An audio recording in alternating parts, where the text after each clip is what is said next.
नमस्ते, प्रणाम।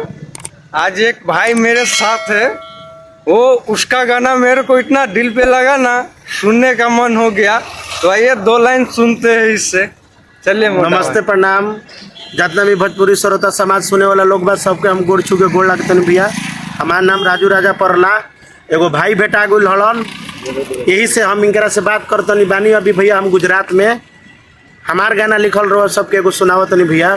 सही से लाइक कर। कि बारू कुंवर जब शादी हो जाई कि तबे जान तो के बुझाई कि नैहर में गलत काहे काम करेलू कि नैहर में गलत काहे काम करेलू कि पियावा के हाथी तू जियान करेलू कि बोल कौना हो बात पगुमान करेलू कि बिना तू ओढ़नी के चलेलू शान से ले ली चुमा कौनो पिस्टल हो तान के कि माई बाबूजी के नाम बदनाम करेलू कि माई बाबूजी के नाम बदनाम करेलू कि पियावा के हाथी तू जियान करेलू कि बोल कौना हो बात बगुमान करेलू कि बिना तू ओढ़नी के चलेलू शान से ले ली चुमा कौनो पिस्टल हो तान के कि माई बाबूजी के नाम बदनाम करेलू कि माई बाबूजी के नाम बदनाम करेलू पियावा के खाती तू जियान करेलू बोल कौना हो बात पर गुमान करेलू।